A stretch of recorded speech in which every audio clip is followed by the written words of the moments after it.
kubane namwe kandi gukomera kw'Imana isumba byose kube ku buzima bwanyu. Hanyuma uyu munsi nje kugira ngo tuganire, nzanye amagambo akomeye kandi n'ubuhanuzi buteye ubwoba busaba kugira ngo buri muntu wese afate ibihe byo gusenga ku giti cye. Hanyuma reka dutangire dusoma ijambo ry'Imana. Turasoma mu byahishuriwe Yohana ibice byaho 13, turahera ku murongo wa 16.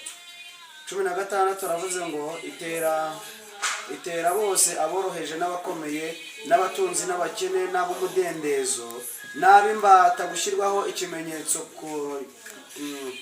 ikimenyetso ku kiganza cy'iburyo cyangwa mu ruhanga, kugira ngo hatagira umuntu wemererwa kugura cyangwa gutunda keretse ufite icyo kimenyetso cyangwa izina rya ya nyamaswa cyangwa umubare w'izina ryayo.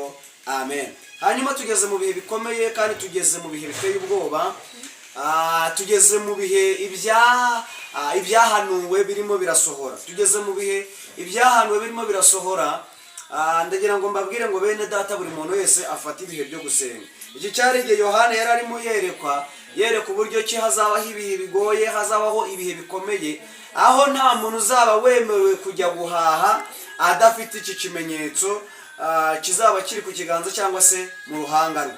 Bibiliya tubwiye ngo nta kintu uwo muntu uzaba udafite icyo kimenyetso azaba yemerewe gukora, ntabe na kimwe, ntabe guhaha, habe kugira ikintu cyose yakora cyangwa se kujya mu mabake adafite icyo kimenyetso.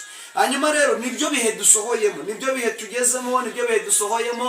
Birasaba kugira ngo nk'abakristo dusenga cyangwa se abantu dusenga tube maso, twongere ibihe byo gusenga, kuko tugeze mu bihe noneho ibyahanuwe bitangiye gusohora. Bibiliya ivuga ko ngo mu minsi y'imperuka hazabaho ibihe bikomeye, hazabaho ibintu biteye ubwoba, ku buryo abantu bamwe bashobora kuzabuzwa uburenganzira. Hanyuma ibihe rero tugezemo cyangwa se ibihe ubu ngubu dusohoyemo, birasaba kugira ngo buri muntu wese afate ibihe byo kugira gute, byo gusenga. Usobanuza Imana, Imana igusobanurira inzira, umenya aho uva naho urimo urajya. Abantu twongera ibihe byo kugira gute, byo gusenga. Abantu twibereye mu mudamararo, abantu twibereye mu byacu, abantu ntabwo tuzi aho ibihe bigeze. Ariko ndeka mbabwire ngo ibihe birakomeye, kandi aho ibihe bigeze buri muntu wese akeneye Imana mu ruhande rwe. Hanyuma nagira ngo mbabwire ngo ibihe tugezemo buri muntu wese afate noneho ibihe byo kugira gute, byo gusenga. Hanyuma ibi tugeze noneho mu bihe ibingibi nari ndimo ndasoma bisohoye. Sinzi niba abantu muri kwitegereza ngo murebe aho ibihe bigeze gute, bigeze. Hanyuma rero mufate ibihe byo gusenga, twese dushyire hamwe turwanye Satani nawe azaduhunga. Imana ibahe umugisha.